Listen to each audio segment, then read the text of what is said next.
आवमेव प्रतिपद्यन्ते ब्रह्मविदः इत्यर्थः। एवं आ रीते न हेतु हो फलम, टूंकમાં હેતુમાંથી ફળની ઉત્પત્તિ થઈ કે ફળમાંથી હેતુની ઉત્પત્તિ થઈ તો કોઈ વસ્તુ સિદ્ધ થઈ શકતી નથી. इति हेतु फलयोः अजातिम, આ હેતુનો ફળનો પણ જન્મ જ નથી, કારણ કે હેતુમાંથી ફળ અને ફળમાંથી હેતુ, આમ હેતુ ફળ ભાવ કે કાર્ય કારણ ભાવ જ્યારે સિદ્ધ ના થાય એનો અર્થ એ કાર્ય પણ જન્મ્યું નથી, કારણ જન્મ્યું જ નથી. એટલે હેતુ ફલયોः અજાતિમ, હેતુત્વ ફલત્વયોः અજાતિમ, હેતુપણું કે ફલપણું એવું કોઈ વસ્તુ જન્મી જ નથી. પ્રવિશંતિ અધ્યવસ્યંતિ, એટલે મહા જે વિદ્વાનો છે એ આ રીતે આ પ્રકારનો નિશ્ચય કરે છે કે હેતુ અને ફળ એવી કોઈ નામની વસ્તુ છે જ નહીં. કશું કશામાંથી જન્મ્યું જ નથી, જન્મી શકે જ નહીં, કારણ કે કોઈમાં જન્મ એટલે એ માટે જે આવશ્યકતાઓ છે એ છે જ નહીં, સામગ્રી નથી. અને તેથી હેતુ અને ફળ કોઈ વસ્તુ જન્મી નથી, અને હેતુ ફલાત્મક સંસાર પણ જન્મ્યા નથી. આત્મની હેતુ ફલયોઃ અભાવમેવ પ્રતિપદ્યન્તે બ્રહ્મવિદઃ, એટલા બ્રહ્મવેત્તાઓ પોતાને આ હેતુ કે ફળ એવું કશું માનતા નથી. આત્મામાં કે અન્યત્ર ક્યાંય પણ હેતુ કે ફળ એવા કોઈ પ્રકારનો ભાવ જોતા જ નથી. તો જ સંસાર, હું ક્યાં તો હેતુ હોઉં કે ફળ હોઉં, બેમાંથી એકેય હોઉં તો સંસારી છું, એ આગળ આવશે. પોતાની જાતે હેતુ તરીકે જોવું કે ફળ તરીકે જોવું એનું નામ સંસાર. એવં વેત્તિ હંતારમ યશ્ચૈનો મન્યતે હિતમ ઉભૌ તૌ ન વિજાનીતઃ નાયમ હંતે ન હન્યતે. ભગવાન કહે છે કે આત્માને જે હંતા માને છે, હનન ક્રિયાનો કરતા માને છે, યશ્ચૈનો મન્યતે હિતમ, અને બીજો કોઈ માણસ આત્માને હત એટલે કે હનન ક્રિયાનો કર્મ માને છે. ઉભૌ તૌ ન વિજાનીતઃ, આ બેમાંથી એકે પણ આત્માને જાણતા નથી. કેમ? નાયમ હંતિ ન હન્યતે, આત્મા કોઈ ક્રિયાનો કરતા પણ નથી, કોઈ ક્રિયાનું કર્મ પણ નથી. કરતા નથી અર્થાત હેતુ નથી, કર્મ નથી એટલે ફળ નથી. હું કર્મ કરું ત્યારે કર્મનો કરતા બનું એટલે હેતુ બનું ને, અને કોઈ કશું કરે ને એની અસર મારા પર થાય એનો અર્થ કે હું ફળ બન્યો. હું આત્મામાં હેતુ કે ફળ નથી એકે વસ્તુનું દર્શન કરું તો દુઃખિત થઉં. હું જે હેતુ હોઉં તો હંમેશા ગિલ્ટ, આપણે કર્મ કરતા હોઈએ અને કશું વ્યવસ્થિત ન કર્યું તો આપણને એમને શું થાય? અપરાધની લાગણી જન્મે, એ પણ દુઃખ. અને કોઈએ કશું મને કર્યું અર્થાત કોઈના કર્મનું ફળ હોવું તો હર્ટ, અર્થાત મને યોગ્ય રીતે મારી સાથે વ્યવહાર કરવામાં ના આવ્યો અને માટે મારી લાગણી દુખાય, એમ ઘવાયની લાગણી, અપરાધની લાગણી અથવા ઘવાયની લાગણી, બસ આ નામ સંસાર. એની પરંપરા ચાલે જ કરે, કારણ કે એક જણ પેલાને ઘવાય, પેલાને બીજો આને ઘા કરે, ત્રીજા, આમાં પરંપરા ચાલતી જ આવે છે. હેતુ ફળની પરંપરા, કોઈ મને કશું કર્યું એટલે હું કોઈ બીજાને કહી દઉં. એટલે આપણો મૂળ બરાબર ના હોય એટલે એ વ્યવહાર આપો બીજા બરાબર એની અસર થવાની. પેલો બિચારો ઘવાય, એ ઘવાયેલો હોય એટલે બીજાને જ ઘવાય. આમ ઘવાવાની પરંપરા ચાલ્યા કરે, બધા અપરાધની લાગણીઓ સેવા કરે અને ઘવાવાની લાગણીઓ બધું જ આઉટ થતું હોય છે. ક્યારેક હું હેતુ હોઉં, ક્યારેક ફળ હોઉં. હેતુ મને ફળ બનાવે, ફળ મને હેતુ બનાવે, કારણ કે હું ઘવાયો એટલે બીજા કોઈને પાસે ઈજા કરો. હું ફળ બન્યો અને ઘવાયો, અને તેથી એનો બદલો લેવા માટે કે ઘવાયેલો માણસ બીજાને ઘા કરે છે, એવો નિયમ છે. આમ માનસ શાસ્ત્રમાં કહ્યું છે કે જે લોકો બીજાને હંમેશા ઈજા પહોંચાડતા હોય છે લાગણી દ્રષ્ટિએ, એમને બહુ ઈજા પહોંચેલી છે ભૂતકાળની અંદર, માટે એમનું આવું વર્તન છે. ઘણી પેલી માઓ હોય છોકરાને દબાઈ નાખ્યા બધું કરતી હોય છે ને, એ ક્યારે બંધ હોય? એમને નાનપણમાં એવું કરવામાં આવ્યું હોય અને ત્યારે એમના બાળકો આવે એવું જ કરે. આવું જે જેને દબાવવામાં આવ્યું છે એ બાળક પોતે મા બાપ બને તો પછી એવું જ કરે પાછળ. આમ પરંપરા ચાલતી હોય છે. પેલું બહુ જૂના જમાનામાં એક મેં પિક્ચર જોયું, પેલું ડેનિલ કે કંઈ મને યાદ નથી કોઈ પિક્ચર, જનરલ ઇન્સ્પેક્ટર જનરલ કેવું કે પિક્ચર નામ હતું. તો એ ઇન્સ્પેક્ટર જનરલ એ સવારે કંઈ ગમે મૂડ બરાબર નહીં હોતો, એણે એના પેલા આવીને ઓફિસમાં આવી અને એના ઓફિસમાં થડાક તમારે ચોણી દીધો. પેલો ઓફિસ પેલા ઇન્સ્પેક્ટર જનરલ કશું કહી ના શકે, પેલા બહાર નીકળે એના અસિસ્ટન્ટ બનાવ્યો તમારે ચોણ્યો. એમ ડેની કે જ હતો ને તો બિચારો સામાન્ય પોલીસમાં હતો, ચોથી પાંચમી એની તમાચો પડ્યો, એ કોને તમાચો મારે? એ નીચો માણસ હતો, એને બહાર જઈને પોલીસ કોઈ બીજા તમાચા, પોલીસ હતો ને. એટલે આવી પરંપરા ચાલતી હોય, તમાચાની પરંપરા ચાલે. એટલે મને તમાચો વાગ્યો એટલે હું ફળ બન્યો, હું બીજા તમાચો મારું એટલે હેતુ બન્યો. દરેક હેતુ પણ છે અને ફળ પણ છે. બસ આ પ્રકારની પરંપરા છે, એનું નામ સંસાર. એટલે વિદ્વાન લોકો છે એ આત્મામાં હેતુ કે ફળ એક ભાવ જોતા જ નથી. હેતુ ફલયો અભાવ એવા પ્રતિપદ્યંતે બ્રહ્મવિદ. આ બ્રહ્મવેત્તાઓ હેતુ ને ફળ અર્થાત કર્તા અને કર્મ આ બંનેનો અભાવ જોવે છે. નાયમ હંતી ન હન્યતે. આ કોઈ હનન પણ કરતો નથી, એ હણાતો પણ નથી. અર્થાત કોઈ કર્મનો કરતા પણ નથી, કોઈ કર્મનું ક્રિયાનું કર્મ પણ નથી. ન ફલાદ હેતુ જાયતે ના ફલમ હેતુ હોય તત્વદૃષ્ટ્યા ઉપદિષ્ટમ. આ તત્વદ્રષ્ટિ વ્યવહારિક દ્રષ્ટિ નથી. આ કેવી દ્રષ્ટિ છે? તત્વદ્રષ્ટિ છે. વ્યવહારમાં બધું છે. એટલે એમને કે બેચાન તમારે મારી દો અને સ્વામીએ કહ્યું છે કે આવું છે હેતુ ફળ.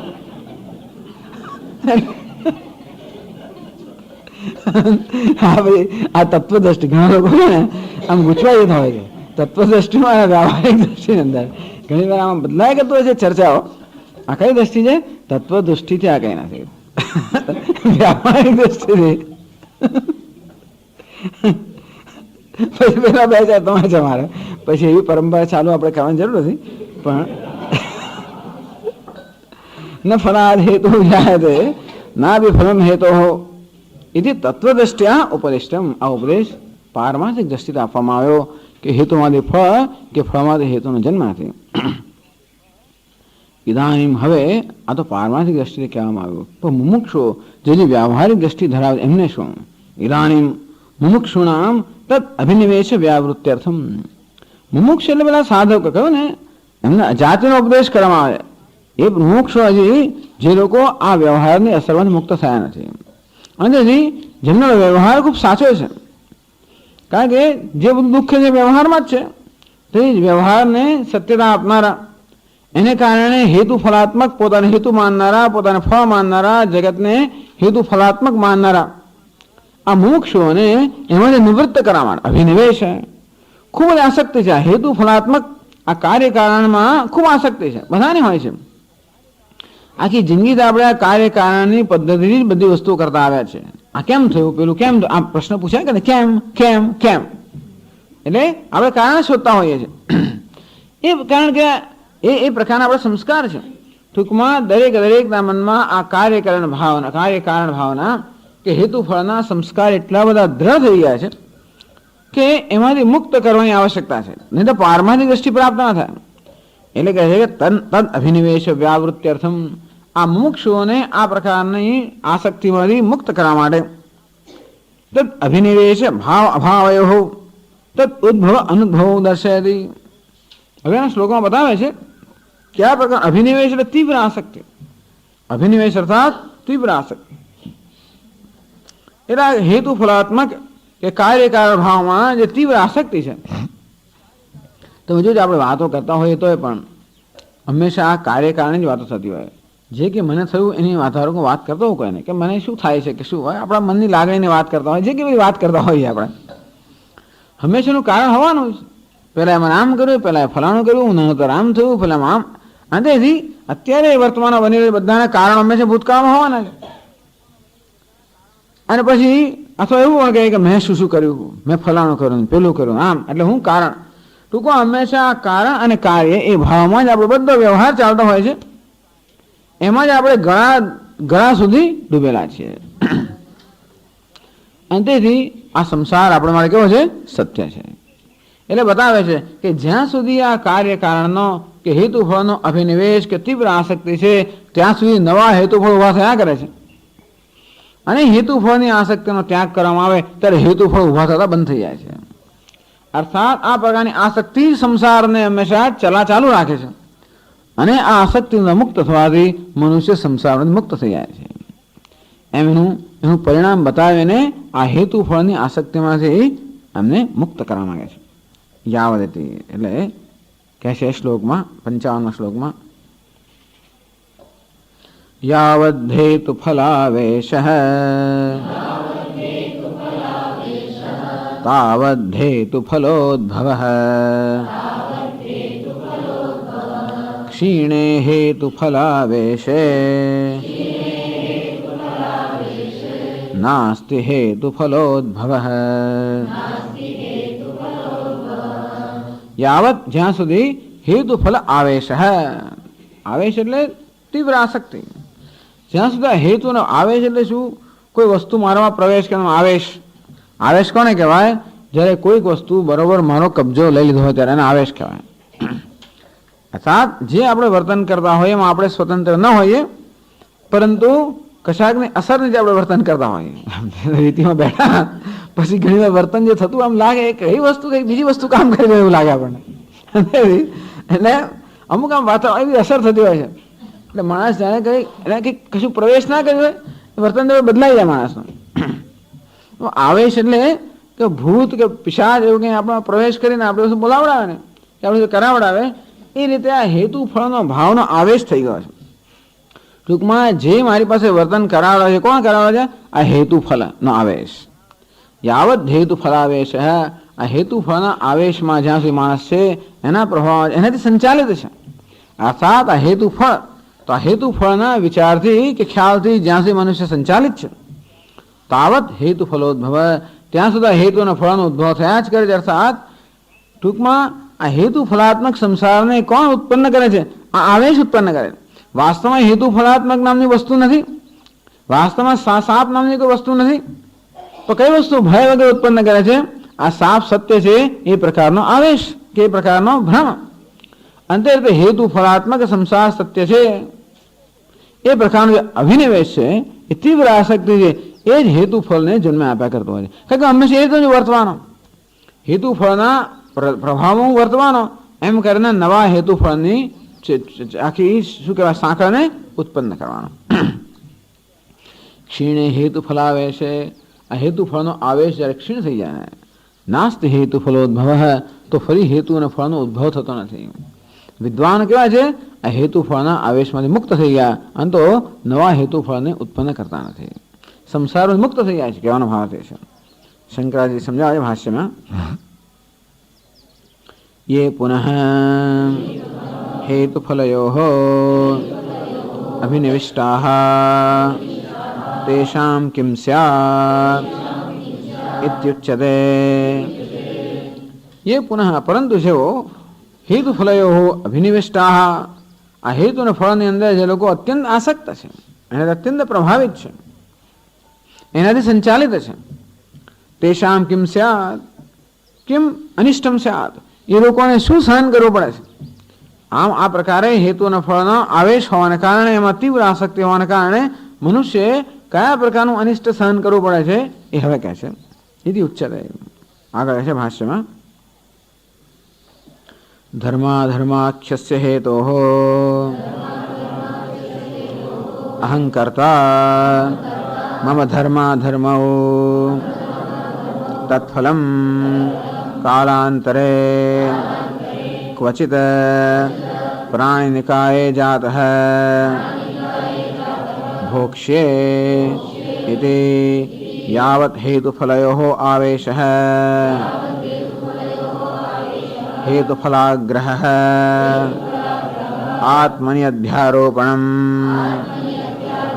તચ્ચિત્તતા ઇત્યર્થઃ. તાવત હેતુફલયોઃ ઉદ્ભવઃ ધર્માધર્મયોઃ તત્ફલસ્ય ચ અનુચ્છેદેન પ્રવૃત્તિઃ ઇત્યર્થઃ. ધર્માધર્માખ્યસ્ય હેતોઃ, આગળ કહેવામાં આવ્યું હેતુ એટલે ધર્મ, અધર્મ કર્મ એટલે હેતુ, અને આ જે સંઘાત છે એ શું છે? ફલ. આ સંઘાત વળી પાછો બીજા કર્મ દ્વારા ધર્માધર્મ ઉત્પન્ન કરે એટલે એ હેતુ બને. ધર્માધર્મ શું બન્યું? ફળ. એ વળે નવા સંઘાતનું ઉત્પન્ન કરે એ હેતુ બન્યું પેલું ફળ. આ પ્રકારની જે પ્રક્રિયા છે. તો ભાષ્યકાર સમજાવે છે કે ધર્માધર્માખ્યસ્ય હેતોઃ, આ ધર્મ અધર્મ વગેરેનો હું હેતુ છું. કેવી રીતે હેતુ છું? અહમ કરતા, એક માણસ આવો મનમાં વિચાર છે, અહમ કરતા, હું આ કર્મ કરું છું. મમ ધર્માધર્મ, હવે માણસ કર્મ કરે એટલે ગમે તો સારો માણસ હોય તો પણ ક્યારેક ક્યારેક તો અધર્મ થઈ જ જાય. એટલે ધર્મ અને અધર્મ દરેકના જીવનમાં હોય જ છે, માત્રા જુદી જુદી હોય છે. ક્યાંક ધર્મની માત્રા વધારે હોય, ક્યાંક અધર્મની માત્રા વધારે હોય, પણ સામાન્ય રીતે મનુષ્ય માત્ર દોષને પાત્ર હોવાને કારણે કંઈક કંઈક અધર્મ તો હોવાનો છે. એટલે કે મમ ધર્માધર્મ, આ ધર્મ અધર્મ વગેરે હું કર્મ કરી રહ્યો છું. પોતાને શું માને છે? હેતુ માને છે. તત્ફલમ કાલાંતરે ક્વચિત પ્રાણી નિકાય જાત ભોક્ષેતી. અત્યારે ધર્મ અધર્મ વગેરે જે કર્મ કરી રહ્યો છું એનું ફળ કાલાંતરે કોઈક ભવિષ્યના કાળની અંદર ક્વચિત પ્રાણી નિકાય કોઈક પ્રાણીની યોનિમાં મારો જન્મ થશે. સ્વર્ગમાં જન્મ થાય કે નરકમાં જન્મ થાય કે ક્યાંક જન્મ થશે અને અત્યારે જે કર્મ કરું છું એનું ફળ હું ભવિષ્યમાં ભોગવીશ. આ પ્રકારનો વિચાર મનમાં હોય છે. આ વૈદિક કાળની વાત કરી રહ્યા છે. વૈદિક કાળના સંસ્કાર હોવાને કારણે આ કારણ કે આ કર્મફળ પુણ્ય પાપ આ બધાના સંસ્કાર બહુ દ્રઢ હતા તે વખતે. સ્વર્ગ નરક આ બધાના સંસ્કાર બહુ દ્રઢ હતા અને એટલે મનુષ્ય જન્મને સુધારો હોય તો આ જન્મમાં આપણે પુણ્ય કર્મ કરવા પડે અને તો આપણો પરલોક સુધરે. એટલે પરલોકને સુધારવા માટે સામાન્ય માણસો સત્કર્મ કરે અને એવી સત્કર્મ શું કામ કરે? અત્યારે માણસ શું કામ સત્કર્મ કરે? શું કામ પુણ્ય કરે? શું કામ દાન કરે? શું કામ સહન કરે? સાચું બોલીને સહન શું કામ કરે? જેથી મારો ભાવ સુધરે. અત્યારે સાચું બોલતો હો એમ કરીને સહન કરવું પડતું હોય છે ને. સહન ના કરવું પડતો વાંધો નથી, પણ આ ધર્મનું પાલન કરવામાં દરેક માણસે કશું શું સહન કરવું પડે. એ સહન ક્યારે કરવું? એમાંથી મને કોઈ પ્રકારનો વળતર મળતું હોય તો, નહીં તો ના સહન કરો. અને તેથી અત્યારે હું જ્યારે કંઈ પુણ્ય કર્મ કરતો હોઉં કે તપસ્યા કરતો હોઉં ત્યારે મનમાં આ પ્રકારનો ખ્યાલ હોય છે કે અત્યારે આ કરી રહ્યો છું એનું ફળ મને મળશે. અથવા કદાચ મારાથી ખરાબ કર્મ થાય તો પણ મારા મનમાં આ પ્રકારની સભાનતા હોય છે કે આનું મારે પરિણામ ભોગવવું પડશે. તેથી જે કર્મ અત્યારે ધર્મ નામના જે કર્મ થઈ રહ્યા છે એનો હું કોણ છું? કરતા છું, અર્થાત એનો હેતુ છું.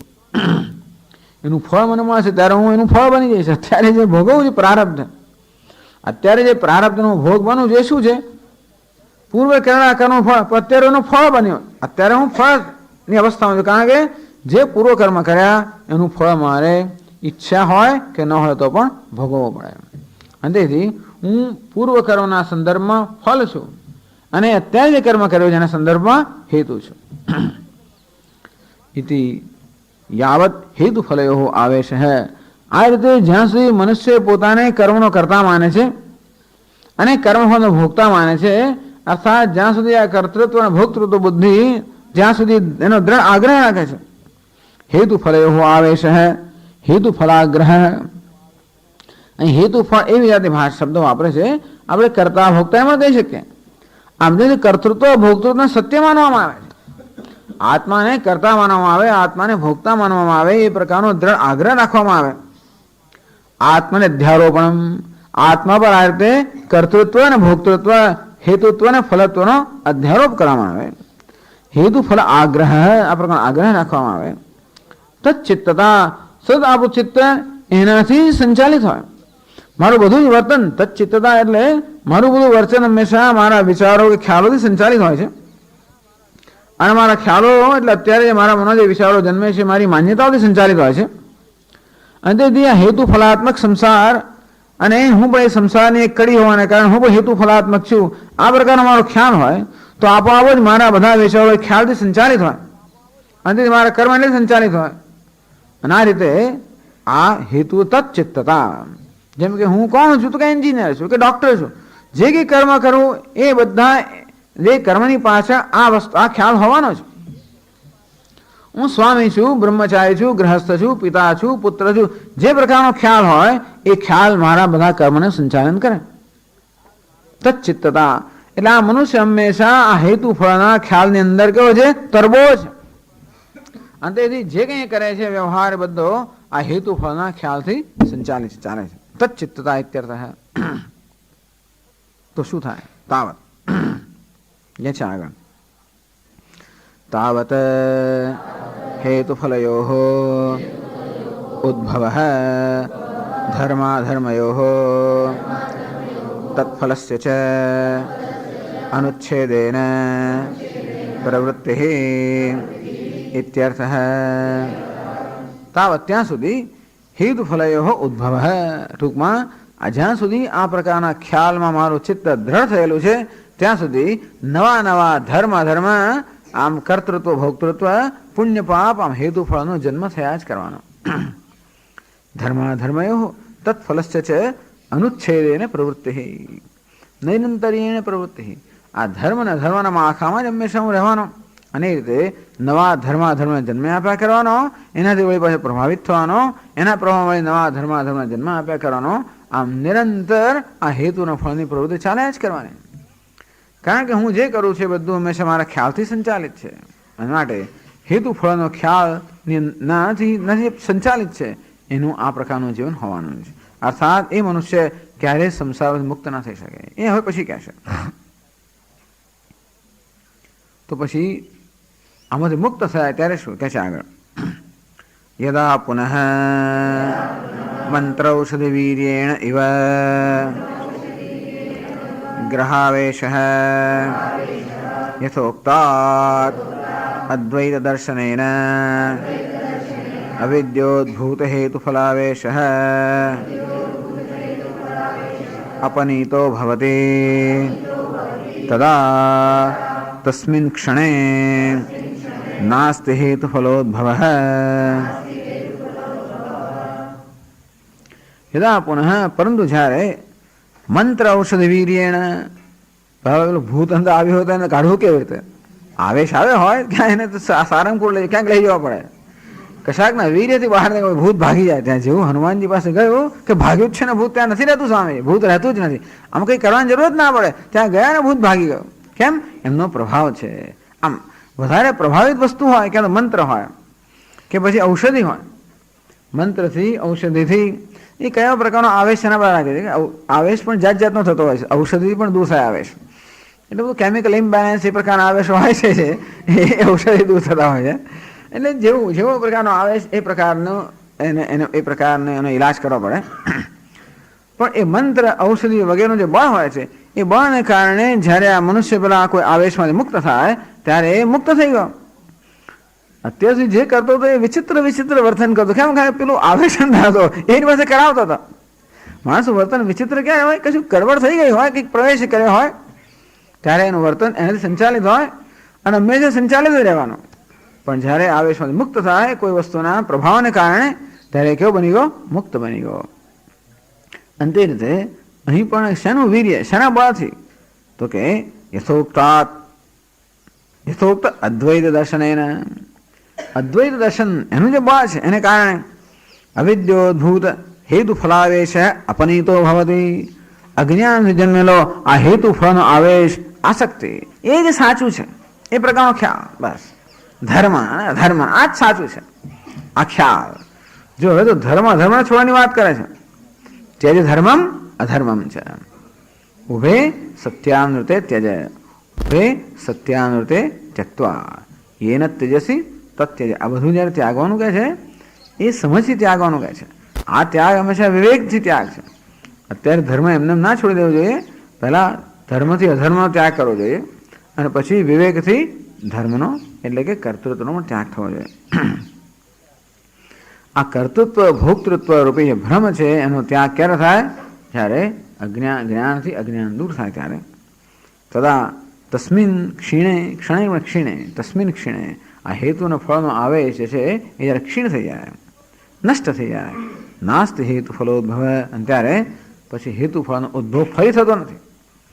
ટૂંકમાં એનો ઉદ્ભવ કરનાર પોતે જ હતો અને એ આવેશ જ્યારે દૂર થાય તો હવે હેતુ ફળનો ઉદ્ભવ કરનાર બીજું કાંઈ રહેતું નથી. અભિનિવેશ વશાત હેતુ ફલોદ્ભવે કિમ ભવતી, તો પેલો અભિનિવેશ કે આવેશ હોય એને કારણે હેતુ ફળનો ઉદ્ભવ થયા કરતો હોય તો શું થાય છે? કે અનિષ્ટ ફલમ ભવતી, શું અનિષ્ટ થાય છે એ સમજાવે છે 56મા શ્લોકમાં. બંને વસ્તુ સમજાવે. યાવદ્ધેતુ ફલાવેશઃ સંસારસ્તાવદાયતઃ ક્ષીણે હેતુ ફલાવેશે સંસારમ ન પ્રપદ્યતે. યાવત હેતુ ફલાવેશ, જ્યાં સુધી હેતુ ફળનો આવેશ હોય, સંસાર તાવત આયત, ત્યાં સુધી આ સંસારનો વિસ્તાર થયા જ કરતો હોય છે. હેતુ ફળ એટલે સંસાર, ટૂંકમાં કર્તૃત્વ ભોક્તૃત્વ, એમાંથી જન્મે હર્ટ અને ગિલ્ટ, એમાંથી જન્મે બધા જ પ્રકારના દુઃખ, એનું નામ જ સંસાર. અને તેથી જ્યાં સુધી હેતુ અને ફળ એની આસક્તિનો આવેશ છે ત્યાં સુધી આ હેતુ ફલાત્મક સંસાર હંમેશા ચાલુ રહેતો હોય, સંસાર ચાલુ રહેતો હોય છે. ક્ષીણે હેતુ ફલાવેશે, પણ જ્ઞાનથી કે વિવેકથી જરા હેતુ અને ફળનો આ જે આસક્તિ છે એનો આગ્રહ છે એ દૂર થઈ જાય. સંસારમ ન પ્રપદ્યતે, પછી મનુષ્ય ક્યારેય સંસારને પ્રાપ્ત કરતો નથી. એટલે સંસાર મુક્ત થવા માટે આ એક જ વસ્તુ કઈ, હેતુ ફળના આગ્રહમાંથી મુક્તિ. એ ક્યારે થાય? કર્તૃત્વ ભોક્તૃત્વથી મુક્તિ. એ ક્યારે થાય? બ્રહ્મ જ્ઞાનથી, અહમ બ્રહ્માસ્મિ એ જ્ઞાનથી કર્તૃત્વ ભોક્તૃત્વ મુક્તિ થાય, અને તો હેતુ ફલાવેશમાંથી મુક્તિ થાય, અને તો સંસારમાંથી મુક્તિ થાય. એ સિવાય પણ આ હેતુ ફળમાંથી મુક્ત થવાનો પ્રયત્ન એમ કરવો જોઈએ. બ્રહ્મ જ્ઞાન ન થાય તોય પણ હેતુ ફળમાંથી મુક્ત થવું એનો અર્થ એ નહીં કે આપણે બેદરકાર બની જવું કે પછી આપણે સ્વચ્છંદ બની જવું, એવું નથી. પણ આ બધી વસ્તુઓની જે મર્યાદા છે એ પણ સમજવી જોઈએ.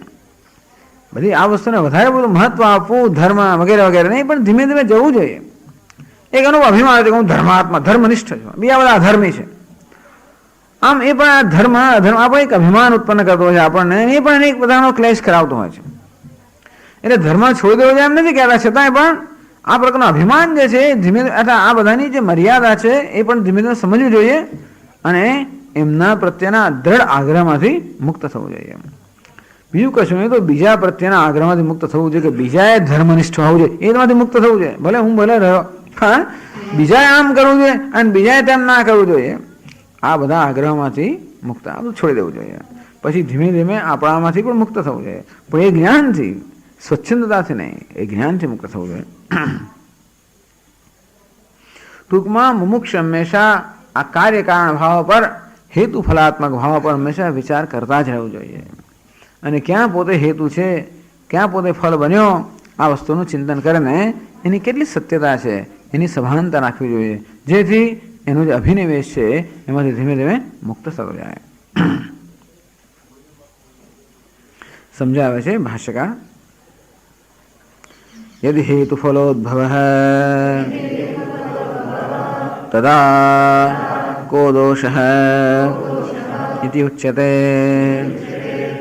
કે હેતુનો ફળનો ઉદ્ભવ થયા જ કરે તો શું દોષ છે, અર્થાત કયા પ્રકારનું અનિષ્ટ થાય છે એને એ આ શ્લોકમાં સમજાવે છે. પહેલી પંક્તિમાં કે છે ભાષ્યકાર આગળ, યાવત સમ્યક દર્શનેન હેતુ ફલાવેશો ન નિવર્તતે અક્ષીણઃ સંસારઃ તાવત આયતઃ દીર્ઘો ભવતિ ઇત્યર્થઃ. ક્ષીણે પુનઃ હેતુફલાવેશે સંસારમ ન પ્રપદ્યતે કારણ અભાવાત. યાવત જ્યાં સુધી સમ્યક દર્શનેન આત્માના યથાર્થ દર્શનથી, આત્મા એટલે ચિત્ત કે વિજ્ઞાનમ જે વાસ્તવમાં હેતુ ફલ આ બધા સર્વ પ્રકારના ખ્યાલથી મુક્ત છે એવો જે નિર્વિશેષ આત્મા એના વાસ્તવિક યથાર્થ દર્શનથી.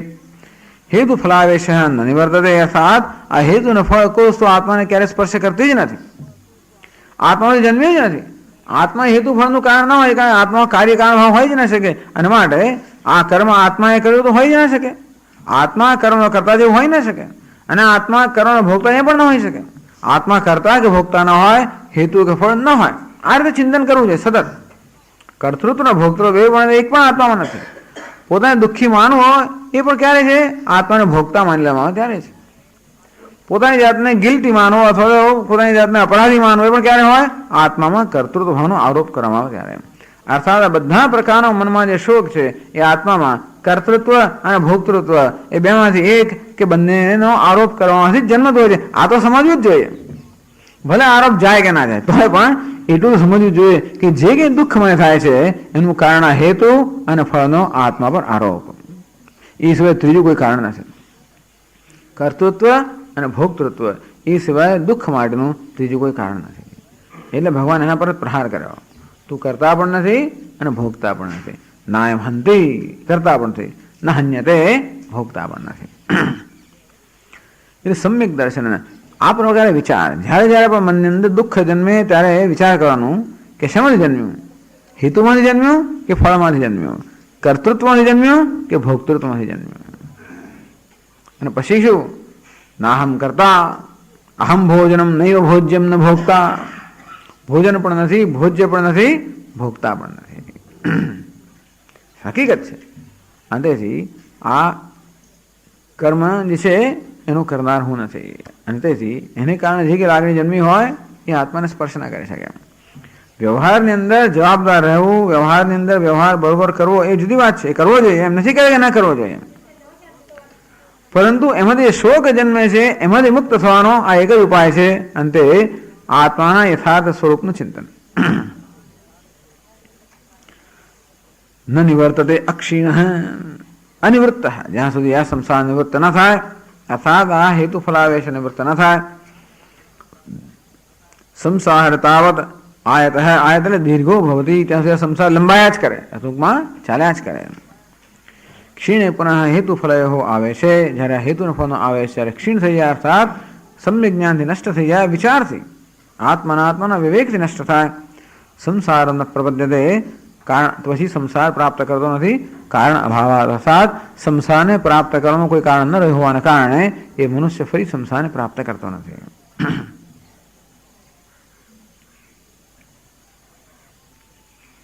આ પ્રાસંગિક રીતે કહેવામાં આવ્યું કે મુમુક્ષુએ શું કરવું જોઈએ, કારણ કે બહુ એકદમ બૌદ્ધિક ચર્ચાઓ થતી હોય પછી એમાં આપણે શું કરવાનું એ પણ થોડું થોડું કહેવું જોઈએ.